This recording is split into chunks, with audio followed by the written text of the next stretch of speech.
Hello, on behalf of CHM, I'm really delighted to welcome you today to a special online educator workshop. I'm Marguerite Gong-Hancock, Vice President of Innovation and Programming, and also the Executive Lead responsible for education here at the museum. Education is core to our mission and impact as we work to reach and engage people around the globe to decode technology for everyone to shape a better future. So we're especially excited to offer the great tech story, the museum's New World in Minecraft Education Edition. In this interactive workshop today, you'll have a chance to learn more about how to incorporate the great tech story and the build challenges into your curriculum. Leading today's workshop is Kate McGregor, Director of Education here at the museum. She's a museum educator, content developer, and curriculum designer. She led the team in creating and developing the great tech story, and her passion for learning and education is inspiring. So let's get ready to build with Kate. Take it away, Kate. Hi there. Thank you so much for the introduction and welcome everybody. I'm so excited that you're all here today joining us, and I'm really excited to share more information and some visuals and a peek inside the great tech story, the Computer History Museum's World in Minecraft Education Edition. So we are going to get started here, and I am going to share my screen.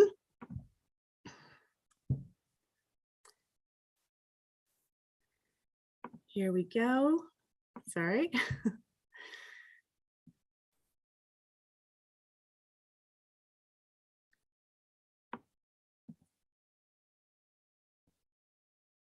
All right, apologies for that. So welcome, and as Marguerite said, I am Kate McGregor, Director of Education at the Computer History Museum here in Mountain View, and I'm really excited to get to meet some educators today. So I hope that today throughout the workshop, throughout the webinar, we're able to interact a little bit. We do have the chat open today, so please do share your thoughts and ideas and questions in the Q&A if you have them, and any other comments that you'd like to share with fellow educators in the comments in the chat.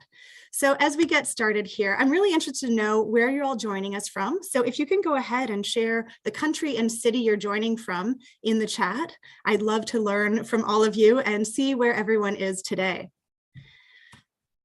As I mentioned, the Computer History Museum is in Mountain View. This is the outside of our building, and of course, there's a lot more inside to see.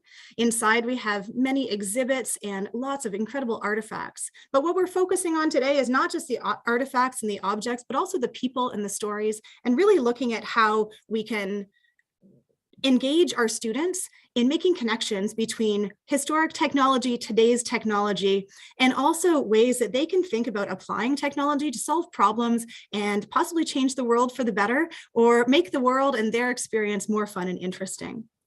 So as we get started here, I'm very curious to know, what is your first memory of a computer and how old were you?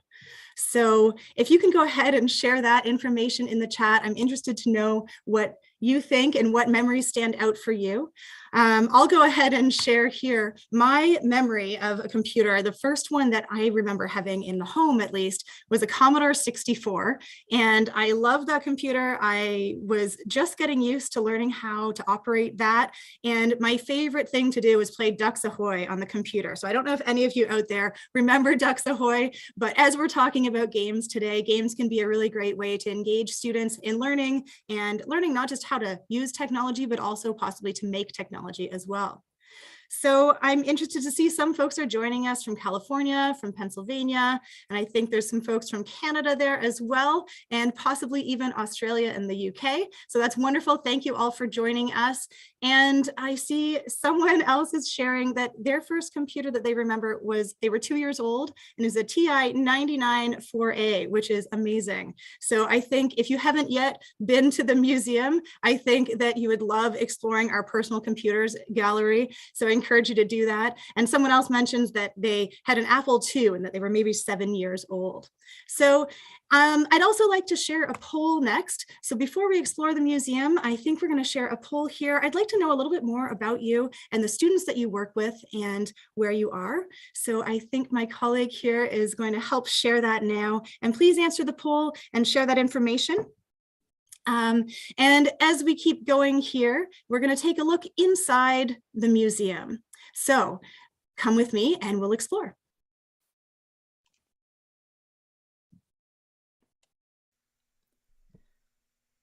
Here we are in the Computer History Museum lobby, and this is, of course, our virtual museum, and it looks very, very similar to the museum in real life. So today we're going to get to take a quick look through the building and the exhibits. So you'll see here we have a teen volunteer at the front desk to welcome us, and over there is our elevator that takes us to the build challenge and the build plate. So we'll get to look at that a little bit later as well.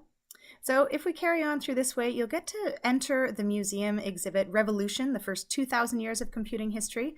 Now this exhibit in the virtual game is a little bit different in terms of layout than what we have on site, but you will still get to see lots of different artifacts, and each artifact has information as well that you can learn more about the artifact by clicking through to the links and a little bit here so you can understand what it is before you follow through.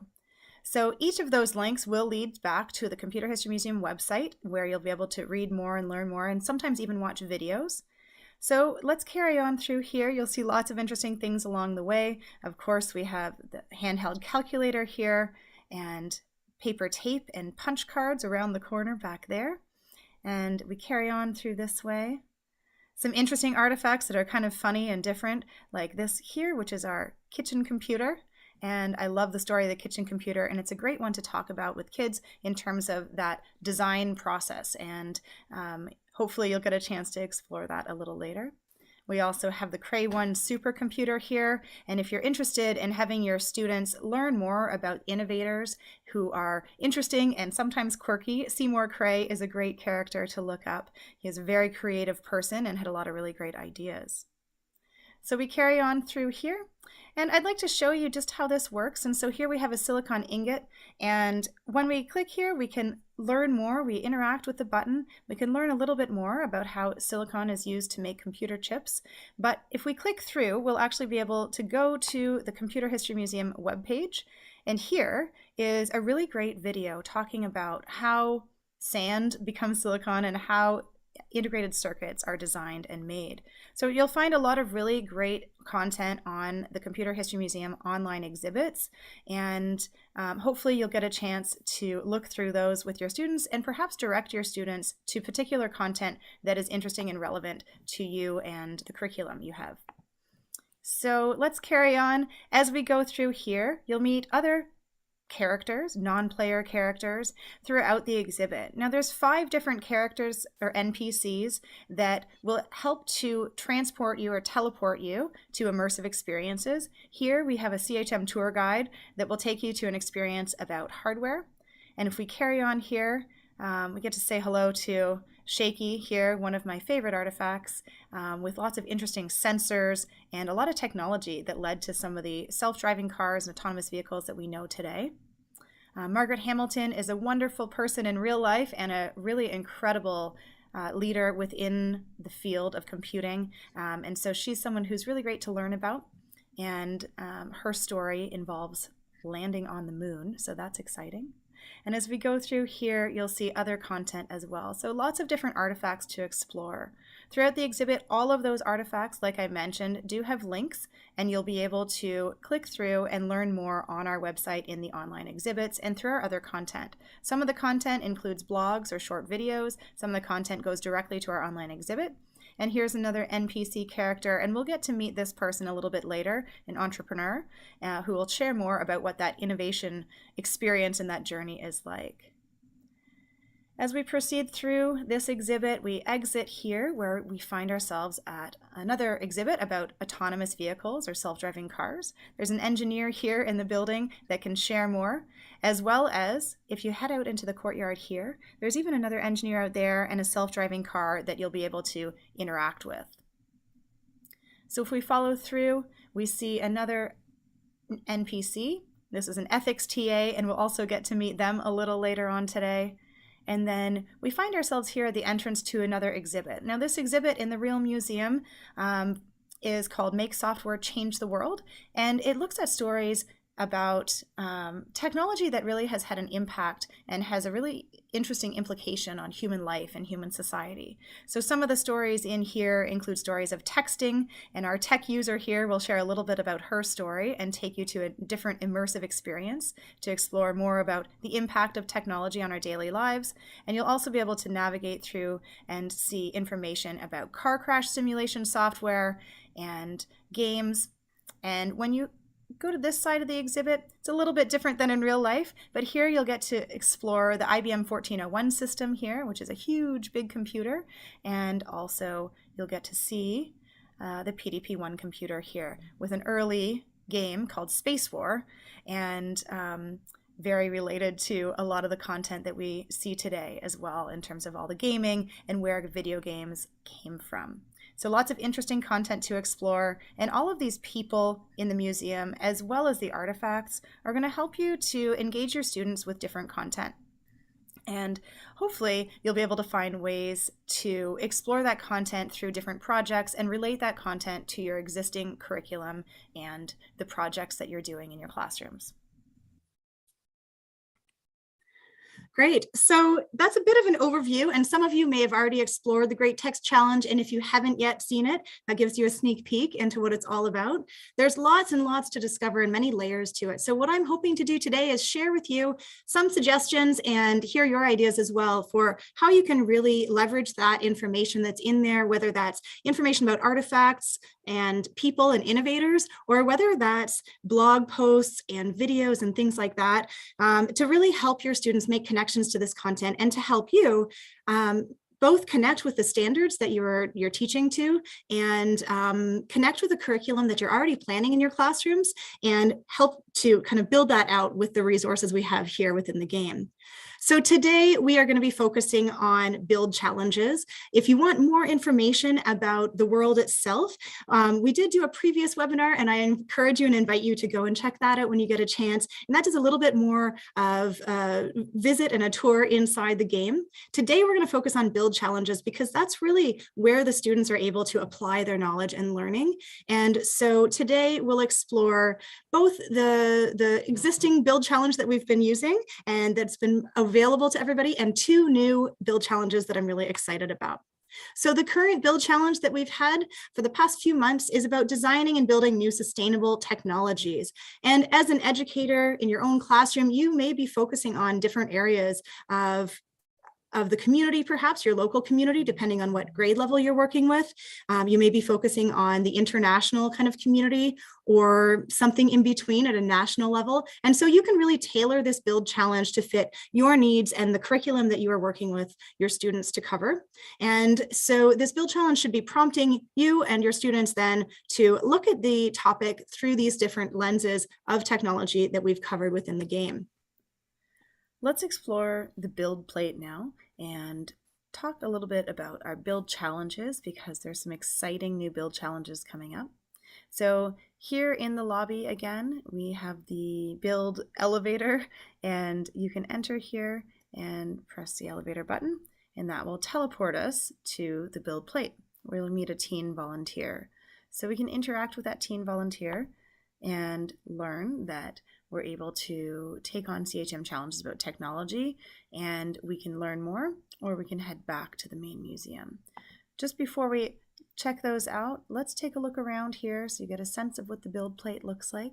And this is where students will be able to apply their knowledge, and having done more research and really contemplated the build challenge prompts that we're providing, hopefully they're going to be able to build something physical in this space, as well as narrate a video or write out something, I guess, and report somehow on how they're really taking into consideration all these important issues of accessibility and diversity and the hardware and software concepts and all the different elements that we talk about and the way that technology impacts our daily lives. So here we're able to meet the teen volunteer, and they'll tell us a little bit more. And when we click on Learn More, that will take us to the Build Challenge page on the CHM website. So here we are. This is our current build challenge right now. It's all about building sustainable technology. And that means designing and building new sustainable technologies for home, school, or community.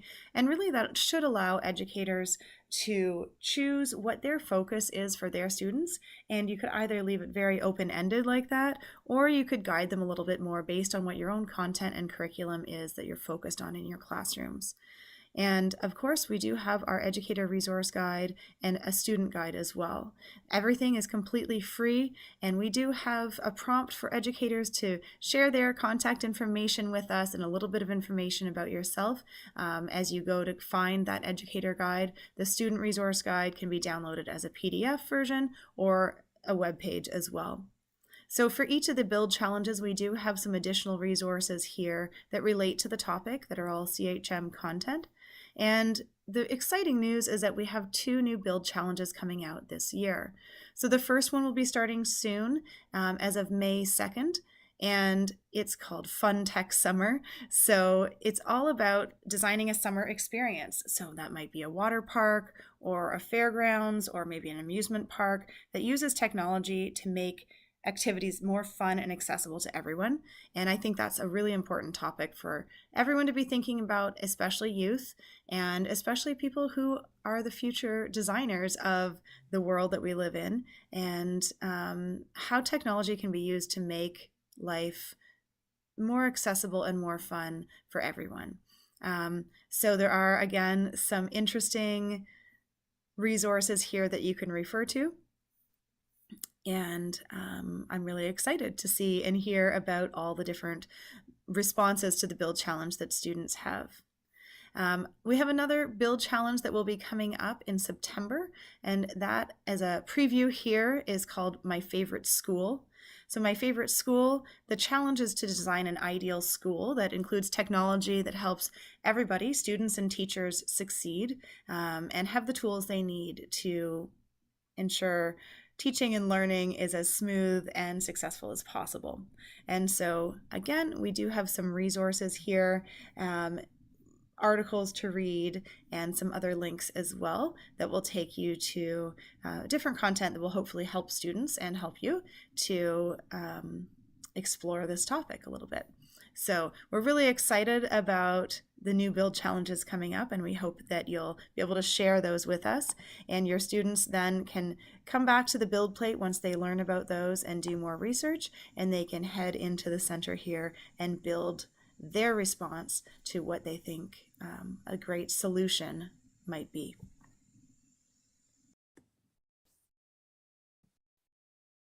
Great. So I do want to talk a little bit more about the upcoming build challenges and share some resources and some other interesting artifacts that I think relate to those that might be helpful for you and your students as you're exploring these topics. Before we do that, I do have another poll. I'm very curious to know how many of you are using Minecraft Education Edition in your classrooms now, and if you have experience with it. And if not, that's great. And I would love to support you in doing that. So if you do have any questions, please feel free to ask those in the chat.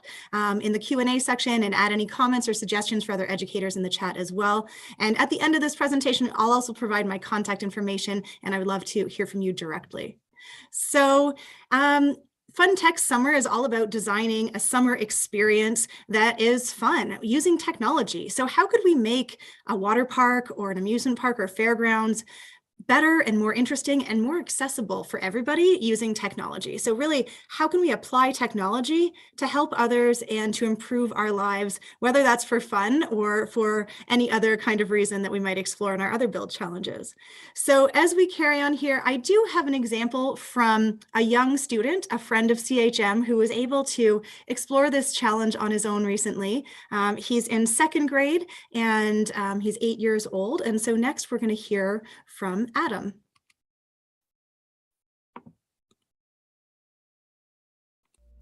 So first we need to read the rules, because we need rules, right? I mean, if there were no rules, life wouldn't be, society wouldn't be a society, and I don't think I made that right. Okay. So, rules. Don't hurt each other, because be really mean to, like, hurt people. That's just mean. Don't vandalize, because that's just mean, because I worked really hard on building this. And be safe. I don't want anyone getting hurt. And here we've got the shed where we've got a wheelchair that floats. I made these floaties and I think I did pretty good and with this wheelchair, and so yeah, let's go. Yeah, and water parks always need water because they're named water parks, so yeah, duh, I had water, obviously. So yeah, let's go. I did do this, and please do not question why I've got. Oh wait, never mind. Actually, let's go.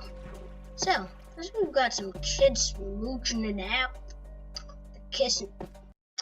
Oh, and I forgot the local society of chickens that I spawned. Chickens. Okay. See you another time. Bye. If I ever even make another video. So thank you, Adam, for sharing your water park. I loved it. And I think one of the things that Adam was starting to work on there is building out technology or resources to help make life more accessible. So a wheelchair with floaties on it. So folks who may need to use a wheelchair in order to access different water park features could use that, and building out technology into different aspects of that experience to make it more fun and accessible and enjoyable for everybody.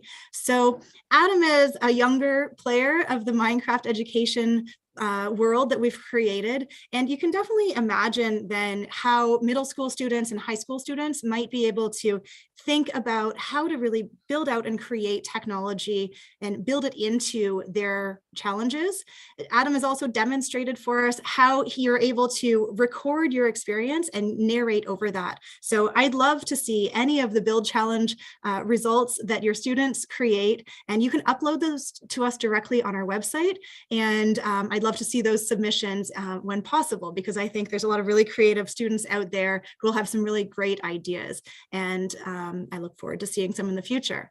So as we think about technology as applied to fun summer experiences, we have here some examples of technology used today. So there are underwater scooters, different kinds of underwater scooters that could make those experiences accessible in a different way to people with different physical needs, and also just to kind of allow us to move more quickly in those underwater environments and sightsee in a different way.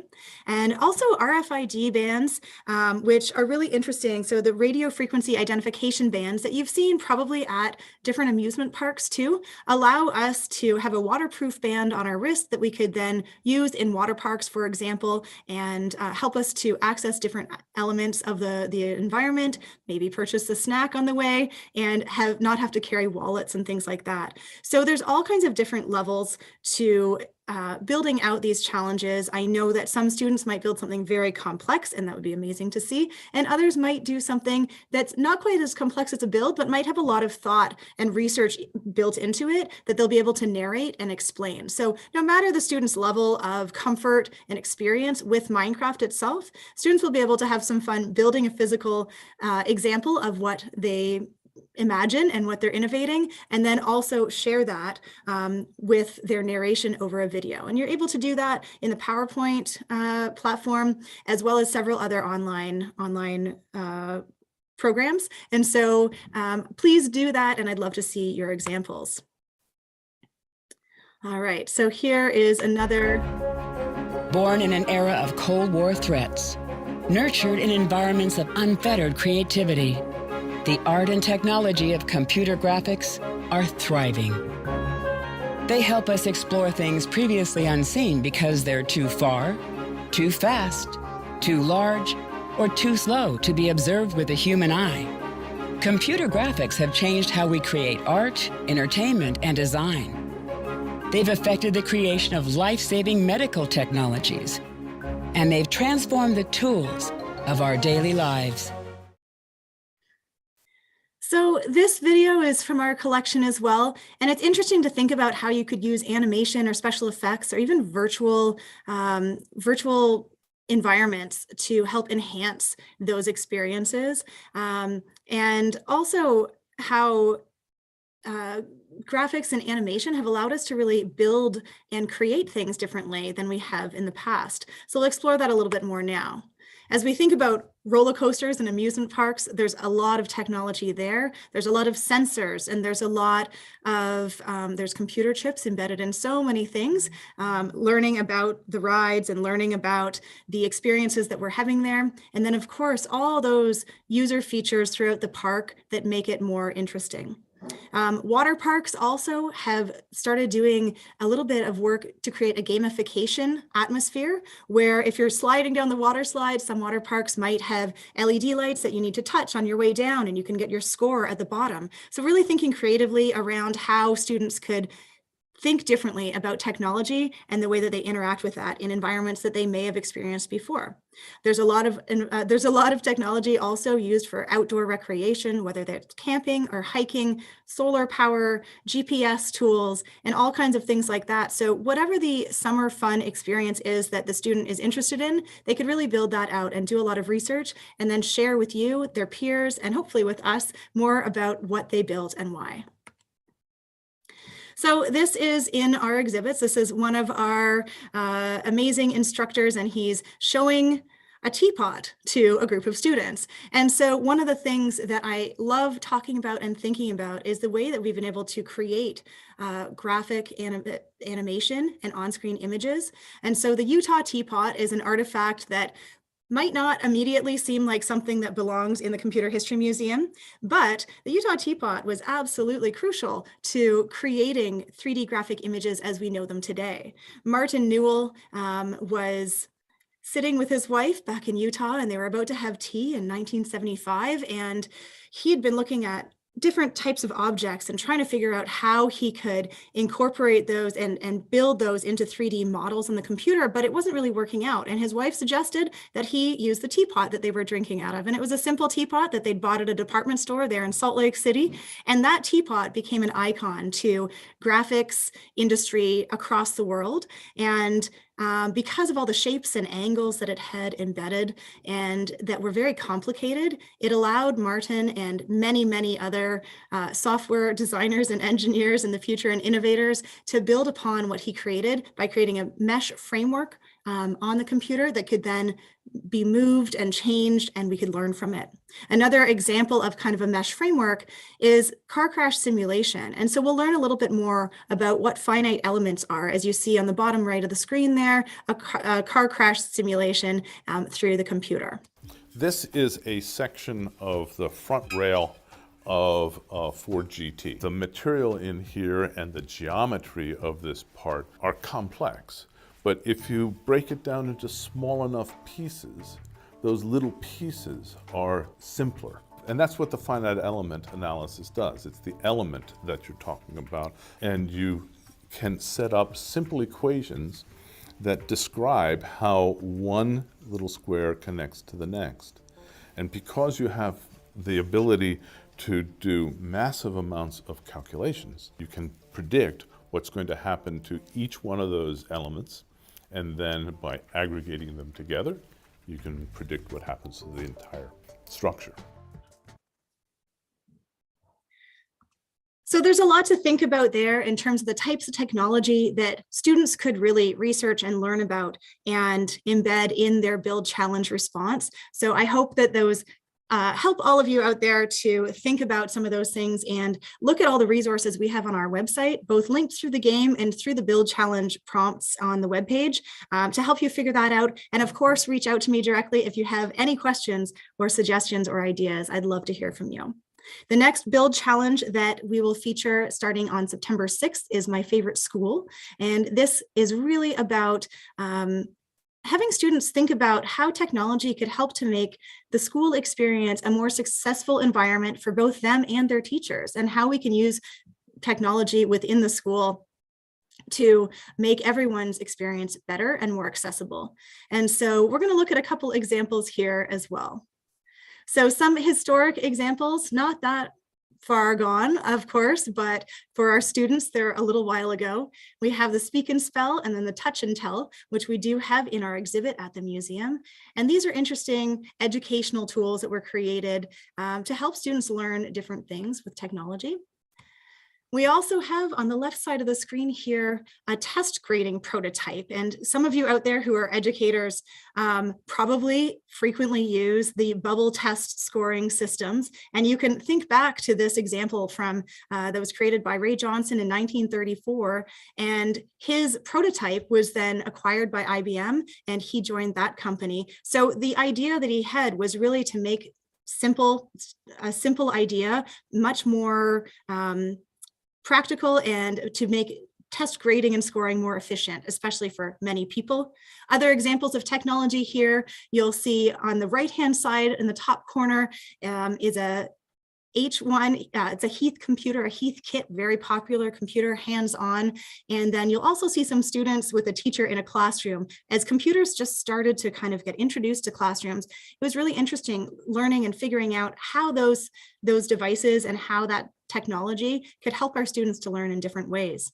In the middle, of course, are two of my favorite robotic folks. We have Squee, the robotic squirrel, up at the top, and Squee could do a few things. It could drive around and collect tennis balls and things like that.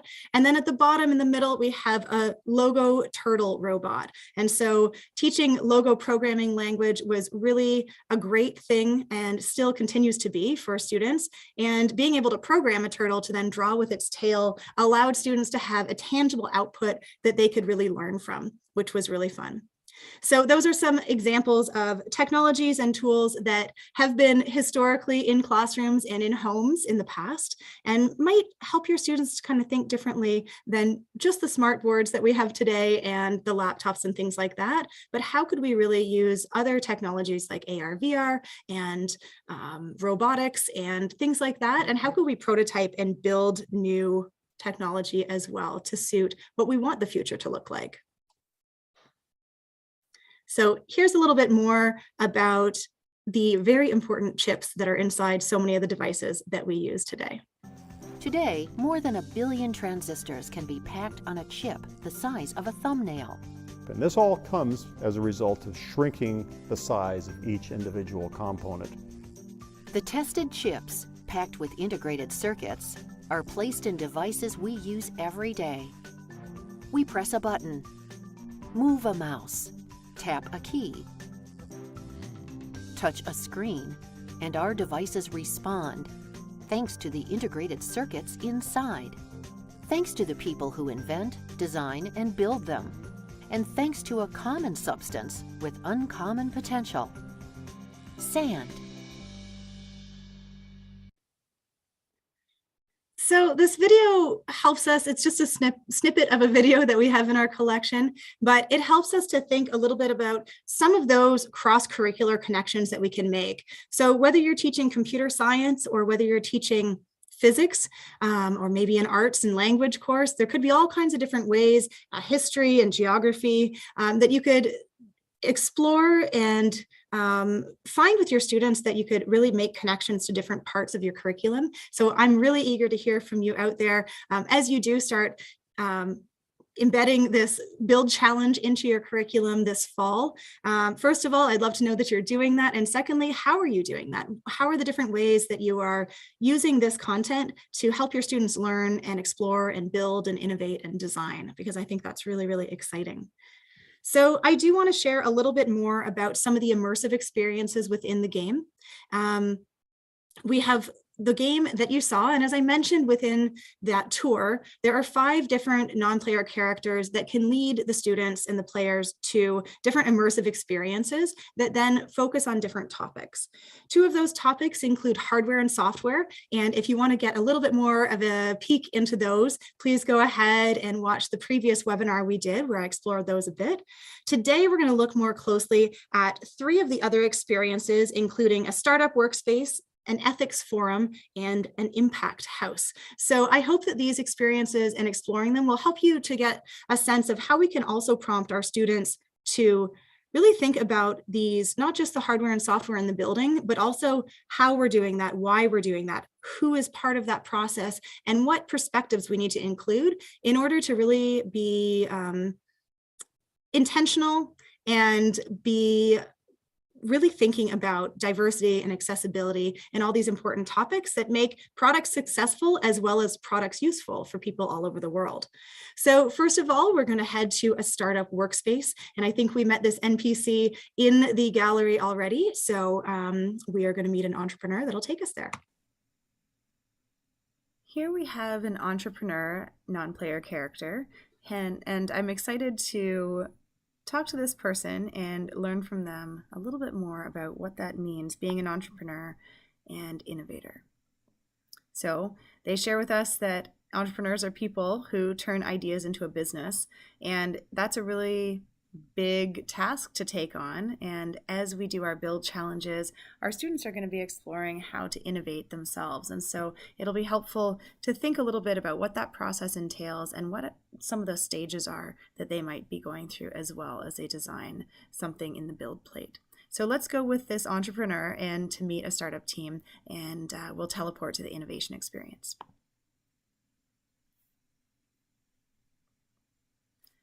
And here we find ourselves in a really exciting looking room. It looks a little bit like a startup company that you may see in Silicon Valley. And we can go through here, and I love some of the features in this, including the lava lamp here and the different types of computers and monitors and things like that that are throughout the room. And we'll go in here past those beanbag chairs and we'll meet some of the team. So in this room, you'll meet a team of people who all have different roles, but need to work together to bring their diverse perspectives into the mix in order to try to make the product as successful as possible. So we meet a hardware engineer here. And as we go around the room, you can either click through the next button and it will take you through every person in the room here, or you can close out those boxes and you can walk over to the next person and meet them as well. So here's the founder and CEO, and thinking about unintended consequences is really important, of course. And so we'll learn a little bit more from them. And there's some game consoles here. And we'll meet another person here as well, the Chief Financial Officer. And they'll tell us a little bit more about funding. And you'll also find that in the additional resources that we have available for free on the website, there is a vocabulary list for some of these terms and the job titles that students may not be familiar with. So that might be a useful resource as well. And we'll look at that together in a little bit. We have a Chief Operating Officer here. It can tell us more about their role and their concerns and things that are going on. And a hardware engineer who we spoke to in the beginning, I think. Great. So those are the members of the startup team here, and it's nice to be in this bright space with there's server racks there with lots going on, lots of innovative ideas and creative energy in that space. And of course, when we're done, we can go back to find our entrepreneur NPC who brought us here, and they will then help us to teleport back to the main museum.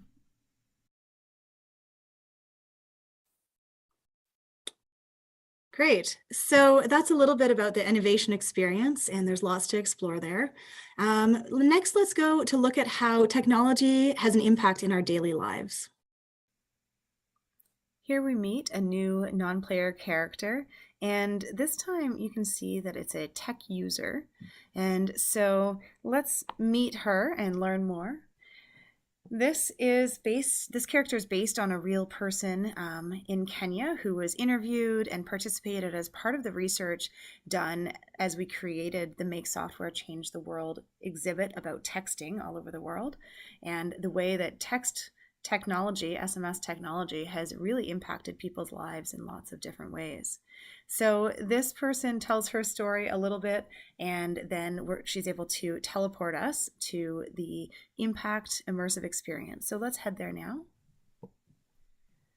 And here we are, we've arrived. We are in the front yard of a family home, and you can see that there's the house there, and there's also a character over here. So let's go this way and meet this character.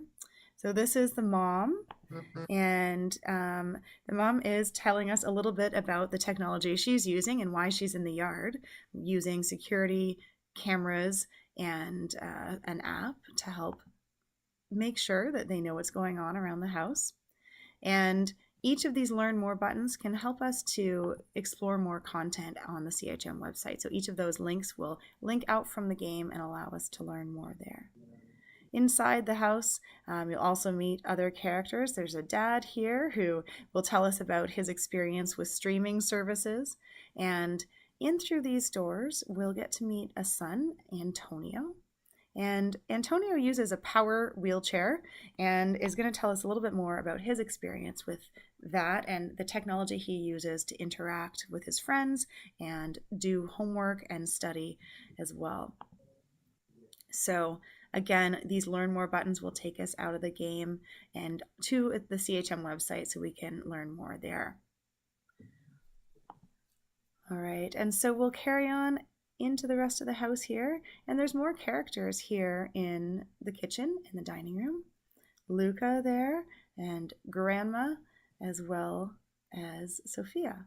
And so each of these characters will tell us a little bit more about what they're doing and how they're using technology to help them meet other people who are concerned about the same issues and study perhaps as well.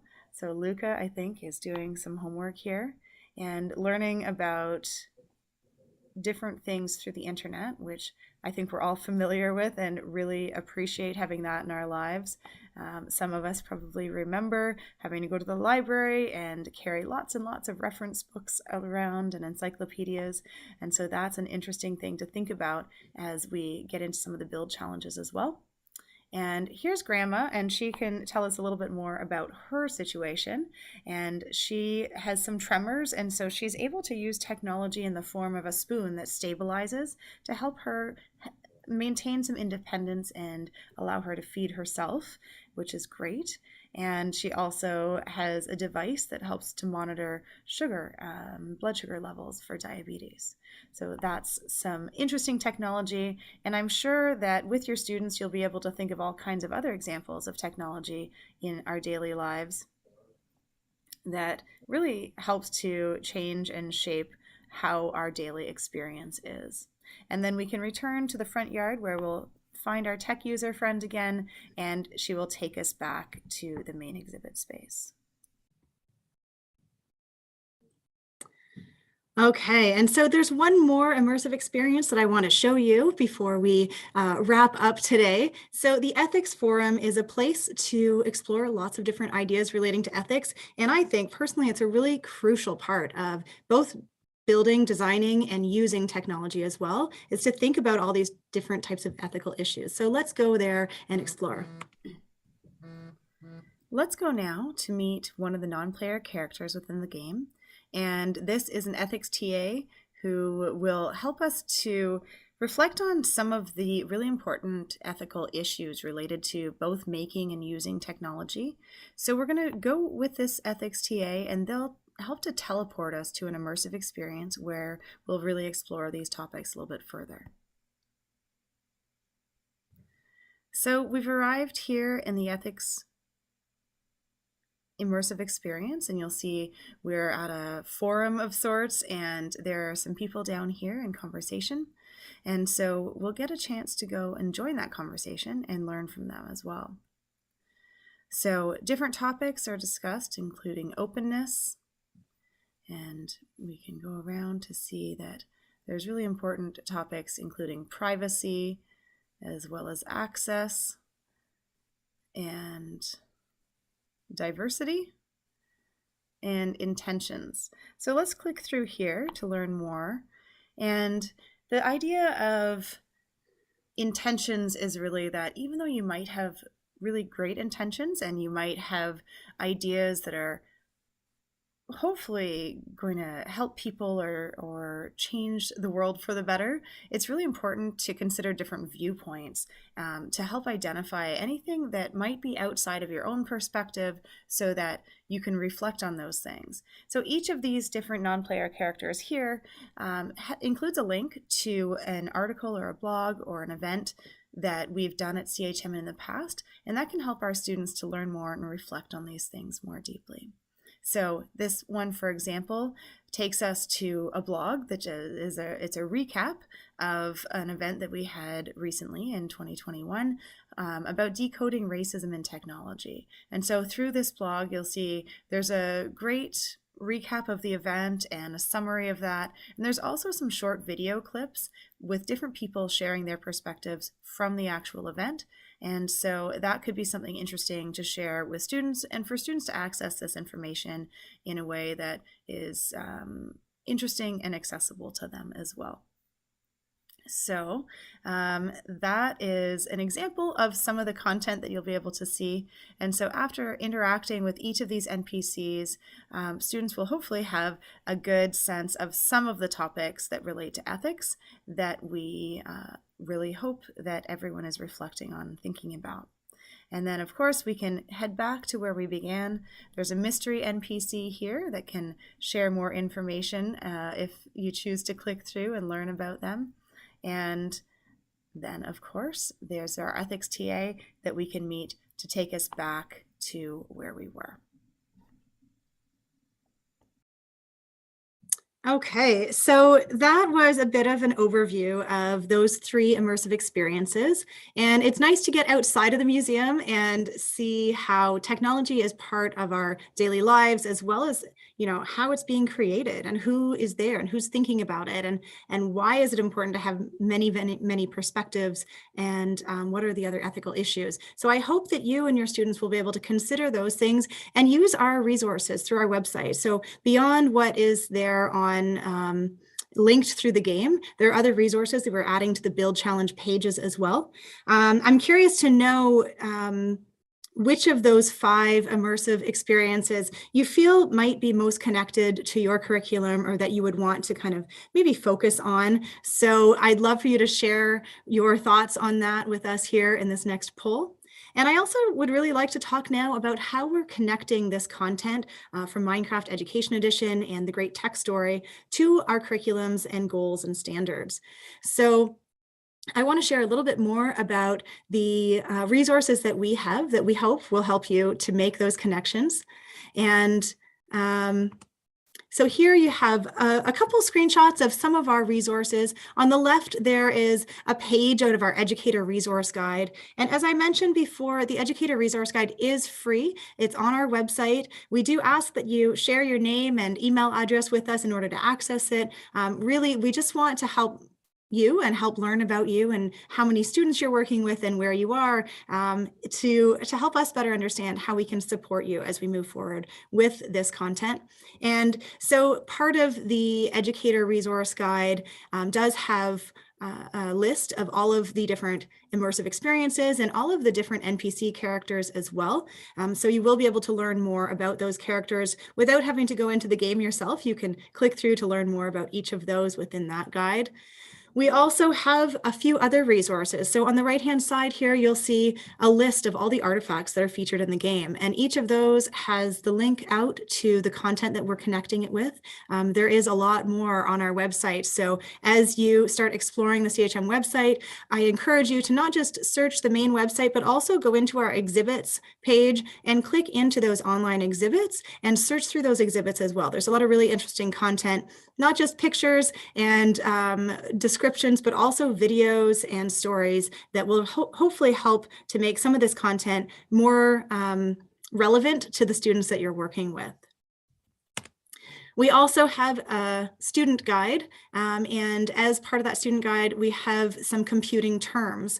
And so we know that some of the students you're working with, depending on what age and grade level they're at, they might have different understandings of some of this vocabulary, and maybe they have never heard it before. And so hopefully this helps you, rather than having to create this for yourself. You can use our vocabulary list to help your students learn more about these different terms.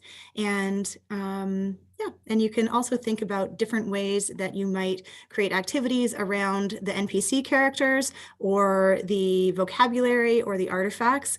You might think about doing research projects, maybe have students choose their 3 favorite artifacts in the exhibit space, research those and present back to the class, or maybe choose one of the real life NPC characters featured in the game and research that person and share their thoughts.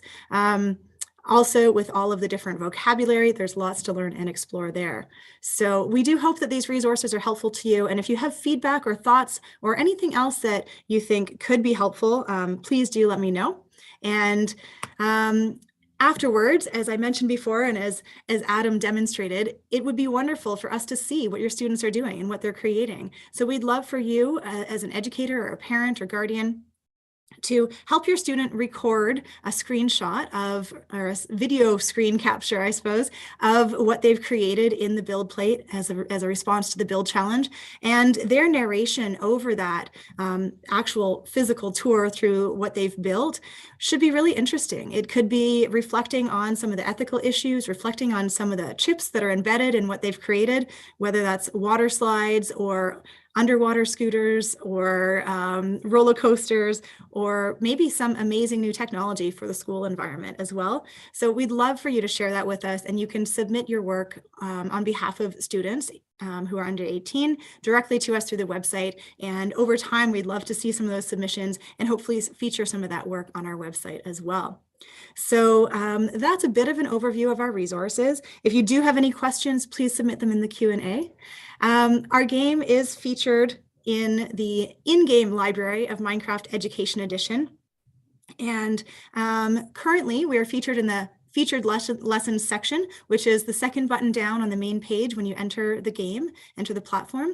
Our game will be circulating out of that sometime soon, but we still will be part of the in-game library as well as the online library as well. So you'll always be able to find us, and we are called The Great Tech Story by the Computer History Museum, and there's lots and lots of layers to explore and things to discover there. So here, and I think we've shared in the chat as well, there's a lot of great information on our webpage, on our website about Minecraft and the Great Tech Story. There's also a link here to the Great Tech Story on the online library, and also my email address. And I do welcome any feedback that you have or questions. I know I've spoken to some educators lately who haven't used Minecraft Education before in their classrooms that are interested to do so. And if you're not quite sure how to do that, I'd be more than happy to hear from you and help connect you with other educators who are using it. And hopefully we can work together and collaborate. So this is a little bit about the world, the Great Tech Story. And it's been really a pleasure being here with you all today. And I hope that I've shared some new insights with all of you. Please do join us by signing up for our educator mailing list through the Educator resource guide page. And you can also join the conversation anytime by becoming a member at the Computer History Museum. And we look forward to seeing you here online and hopefully in person at the museum again. And so as you carry on working with your students, if you are able to visit the museum in person, it'd be amazing for your students to explore the Minecraft world first and then come to the museum and visit. And if not, we hope that all of the resources within the game and all the content and information helps your students wherever you are in the world to make some connections to the past and the history of computing that kind of led to where we are today, and that we can absolutely build upon to build the future and to support our students in creating a better future for all of us. So I really, really appreciate you all joining today, and I look forward to our next webinar coming up in September, and all of the links are in the chat, and please do follow up if you have any questions. Thanks so much and hope to hear from you soon.